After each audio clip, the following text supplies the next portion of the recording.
जय माता की। गुरु चरणों में नमन। विषम धर्म चैनल आपका स्वागत करता है। मित्रों, बहुत सारी वीडियो देखने के बाद भी कुछ समस्याएं ऐसी हैं जो व्यक्ति नहीं समझ पाता है। उनके विषय में आज हम यहाँ बता रहे हैं। कहते हैं कि कर्म फल आज नहीं तो कल अवश्य भोगना पड़ेगा।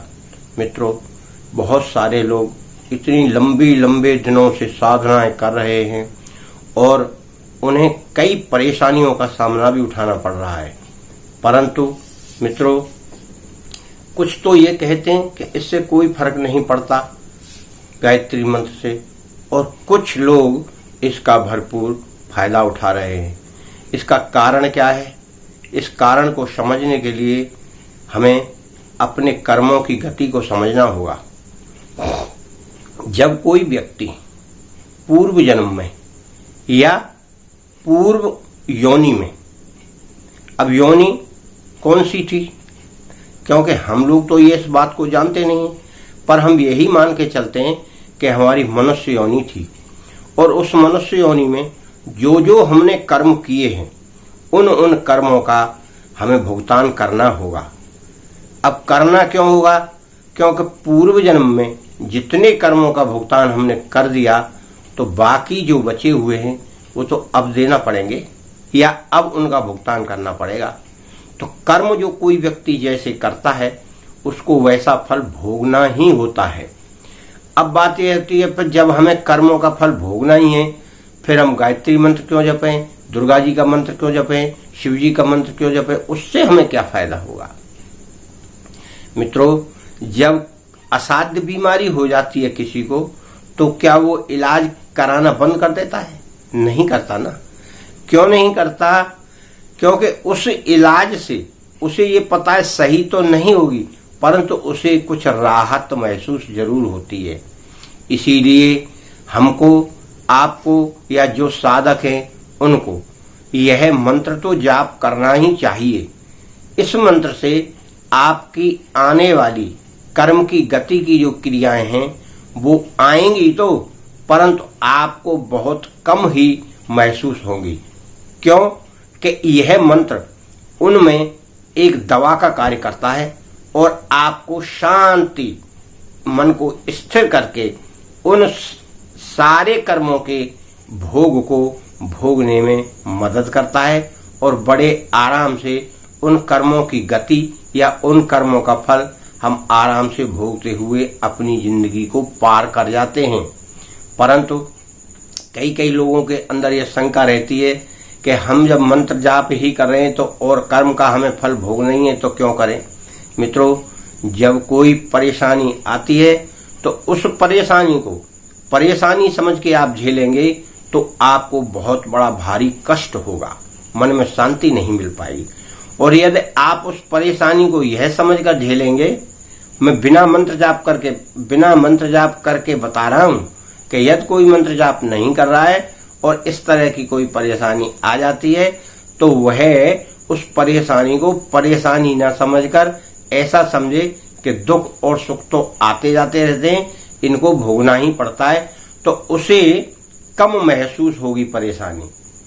हम अपने चित्त में यानी मन में किसी भी चीज को कष्टदायक समझने लगते हैं तो उसका कष्ट हमें ज्यादा होता है, और यदि हम उस कष्ट को कहते हैं कि ये तो आएगा ही आएगा और चला जाएगा, जैसे सुख आता है दुख आता है ऐसे ही इनका क्रम बना हुआ है और हमें दोनों को भोगना होता है। इसी का नाम मृत्यु लोक है। जहां किसी प्रकार का दुख ना हो वह मृत्यु लोक कैसे होगा? वो तो ब्रह्मलोक होगा, कोई दूसरा लोक होगा जहाँ ना सुख है न दुख है, न खाना है न पीना है न रहना है। मित्रों, इस क्रिया को आप अपने कर्मों की गति से समझिए। अब आपने पूर्व जन्म में जो कर्म किए हैं उनका तो फल बचा हुआ अब भोग रहे, और अभी इस जन्म में अगर हम अच्छे कर्म नहीं करेंगे तो वो फिर अगले के लिए जाएंगे। तो ये क्रम व्यक्तियों पर चलता रहता है। कोई व्यक्ति बिना अनायास बिना कुछ करे ही अनायास ही बड़ा सुखी और संपन्न है, और कोई सब कुछ करने के बाद भी चिंताओं में, परेशानियों में, दुखों में घिरा हुआ है। कारण केवल वही है। क्यों कि वह अपने पूर्व जन्म का ज्ञाता नहीं है, ना उसे जानता है कि मैं क्या क्या करके आया हूं।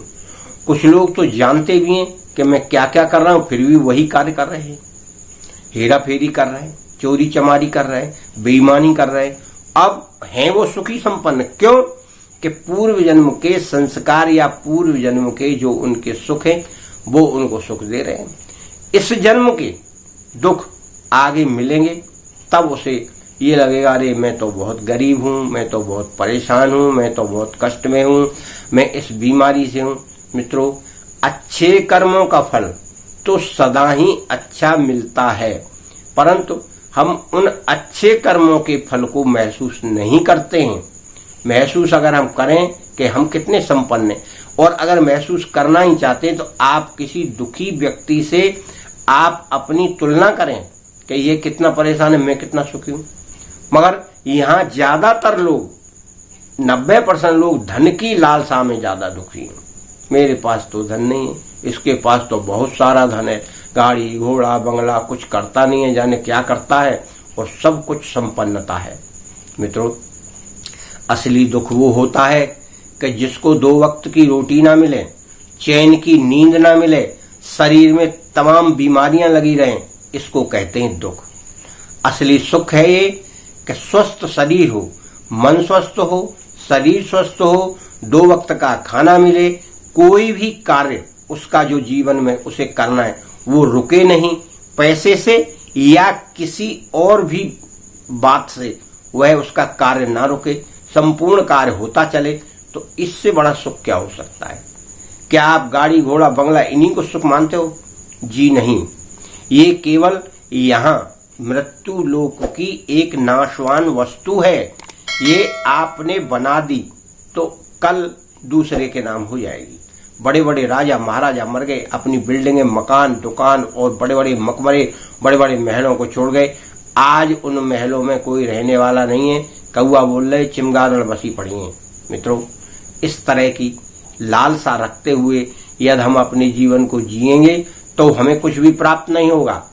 हमें जो अगर अपने कर्म फल का ध्यान रखते हुए साधना करना है तो हम उसका फल प्राप्त कर सकते हैं। अभी कल एक हमारे मित्र का फोन आया था दिल्ली से। वो कह रहा है, मुझे गुरुजी 7-8 वर्ष हो गए और 7-8 वर्ष से मैं गायत्री मंत्र का जाप कर रहा हूं, मुझे कोई भी ना तो चमत्कार दिखाई दिया, ना कोई अनुभव दिखाई दिया, ना कोई ऐसा दिखाई दिया कि इस मंत्र से मुझे ये लाभ मिला। मित्रों, मैं बड़ा आश्चर्य में पड़ गया। 7 वर्ष से 10 माला यानी 1000 मंत्रों का जाप कर रहा हूं। मैं इतना आश्चर्य में हुआ कि मेरे आश्चर्य का ठिकाना नहीं रहा। 1000 मंत्रों का जाप करने वाले व्यक्ति को 7 साल लग गई। मैं ये कहना, 1000 मंत्रों का यदि कोई नियम से जाप करता है तो उसको चमत्कार 2 महीने में दिखाई देगा।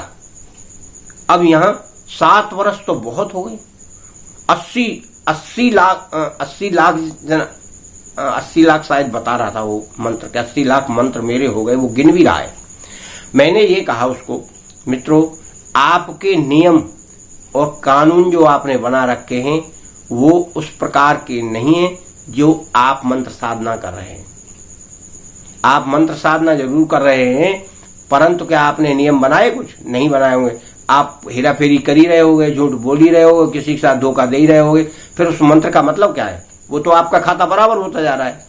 तब मैंने कहा, फिर आपको कोई परेशानी?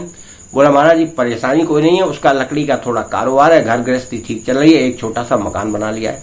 मतलब परेशानी वैसे कुछ नहीं है, पर उनका कहना है मुझे एक्स्ट्रा यानी अतिरिक्त कोई ऐसा चमत्कार नहीं दिखाई पड़ा जिससे मैं इस मंत्र के द्वारा ये कह सकूं लोगों को कि देखो गायत्री मंत्र से मुझे ये चमत्कार हुआ या यह अनुभव हुआ। मित्रों, आपके कर्म और आपके जो किए हुए सुकर्म हैं, उन दोनों का भुगतान जब आप साथ ही साथ ले रहे हो तो फिर एक्स्ट्रा अधिक कहां से मिलेगा? आप कोई धन कमा रहे, आप उसमें थोड़ा बचा बचा के कहीं रखोगे तब तो वो दिखाई देगा। 100 कमाए 100 खर्च कर दिए, 100 कमाए 100 खर्च कर दी, तब आपको मिलेगा क्या? तो जो आया वो गया बराबर। प्लस और माइनस जब बराबर होगा तो आपकी झोली तो वैसी रहेगी ना जो आपने किया है। मित्रों, इसी को कर्मफल कहते हैं। अपने कर्म पर विशेष ध्यान दीजिए और अच्छे कर्म करेंगे और गायत्री मंत्र का जाप करेंगे, साथ में थोड़ा त्राटक करेंगे, जिससे आपकी ध्यान साधना मुद्रा और चिंता मुक्ति हो। ध्यान करे बगैर आपके मंत्र जाप का कोई महत्व नहीं है।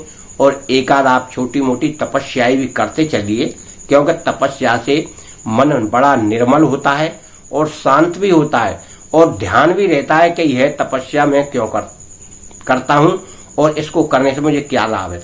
अगर कोई नहीं कर रहे हैं तो आप इतवार की इतवार यानी रविवार की रविवार एक व्रत कर लीजिए, शाम को भोजन करिए माता का प्रसाद चढ़ाकर और उस शाम को आप मंत्र का जाप करिए, चाहे एक माला करें चाहे 2 माला करें। एक नियम बना लीजिए कि मुझे संडे को व्रत करना है। मित्रों, इस तरह की तपस्याएं होती हैं। तपस्याओं में ये नहीं कह रहा कि भाई आप घर छोड़ के चले जाइए या और कोई ऐसा आडंबर कर लीजिए जिससे आपके घर वालों को परेशानी हो और आपको परेशानी हो।